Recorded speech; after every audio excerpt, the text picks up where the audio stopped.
Welcome to நம்ம journey. இன்றைக்கி நம்ம சேனலில் பார்க்க போகிற டிஷ் என்னென்னா பொட்டேட்டோ பப்ஸ் தான் பார்க்க போகிறோம். அதுக்கு நமக்கு எவ்வளோ தேவையோ அந்த உருளைக்கிழங்கை எடுத்து நம்ம வேக வச்சுக்கலாம். ஃபஸ்ட்டு உருளைக்கிழங்கு வேகிறதுக்கு 5 மினிட்ஸ் ஆகும். அதுக்கப்புறம் பார்க்கலாம். எப்படி வெந்துருச்சுன்னு செக் பண்ணுறதுக்கு கத்தி அல்லது ஸ்பூன் வச்சு குத்தி பார்த்தோம்னாலே நமக்கு தெரிஞ்சிடும். இந்த உருளைக்கிழங்கு இப்போ வெந்துருச்சு. வெந்த உருளைக்கிழங்கை தொளி உரிச்சிக்கலாம். தொளி உரிச்சிட்டு அந்த ஃப்ளேவர் உங்களுக்கு பிடிக்காட்டா அதை மிக்சியில் போட்டு அரைச்சிங்கன்னா இந்த மாதிரி வந்துடும். அரைச்ச உருளைக்கிழங்கோட குட்டி குட்டியாக வெட்டி வச்ச வெங்காயம், குட்டி குட்டியாக வெட்டி வச்ச மிளகா சேர்த்துக்கலாம்.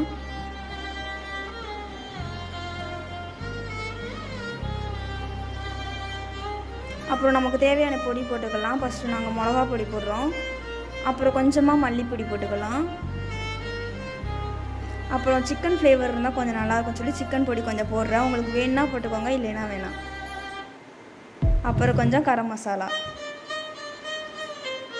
அப்புறம் உங்களுக்கு தேவையான அளவு உப்பு போட்டுக்கணும்.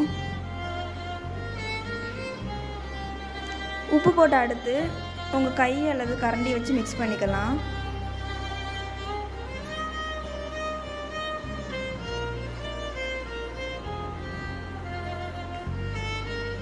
இந்த மாதிரி கலரில் வரும், அது வரைக்கும் மிக்ஸ் பண்ணணும். நல்லா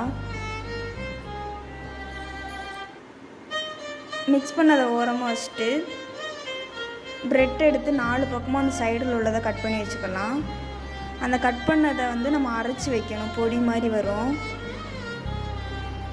உங்களுக்கு எவ்வளோ ப்ரெட் வேணுமோ அவ்வளோ ப்ரெட்டை அரைச்சி வச்சுக்கலாம். இப்படி ப்ரெட் எடுத்து தண்ணியில் முக்கி அந்த தண்ணியை வெளியேற்றிருக்காண்டி 2 கை வச்சு ப்ரெஷ் பண்ணால் அந்த தண்ணிலாம் வெளியே போயிடும். அப்புறம் நம்ம அந்த 4 பக்கம் வச்சுருந்தோம்ல அதை அரைச்சோம்னா இந்த மாதிரி பொடி வரும். அப்புறம் நம்ம தண்ணியில் டிப் பண்ணி வச்சுருந்தோம்ல அந்த ப்ரெட்டை எடுத்து நம்ம செஞ்சு வச்ச மசாலாவில் உங்களுக்கு என்ன சேஃப் வேணுமோ அந்த சேஃபில் நீங்கள் போட்டு வச்சுக்கலாம். நாங்கள் இந்த சேஃபில் தான் போட்டிருக்கோம். அந்த அரைச்சி வச்ச பொடியில் இந்த மாதிரி டிப் பண்ணிக்கலாம்.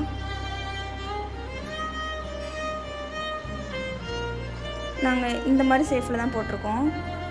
உங்களுக்கு எத்தனை தேவையோ அத்தனை போட்டுக்கலாம். அடுத்து ஒரு வானலில் எண்ணெய் ஊற்றி அந்த எண்ணெய் ஹீட் ஆன உடனே ப்ரெட் பப்ஸ் அது ஒன்று ஒன்றா எடுத்து உள்ளே போடலாம்.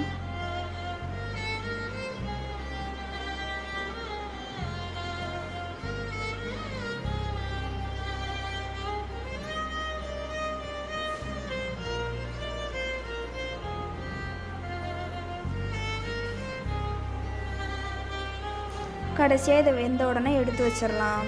எங்களுக்கு இந்த கலரில் தான் வந்திருக்கு பாருங்கள், சூப்பராக இருக்குது. சாப்பிட்டு பார்த்தா ஹோட்டலில் உள்ள மாதிரியே டேஸ்ட் இருந்துச்சு ஃப்ரெண்ட்ஸ்.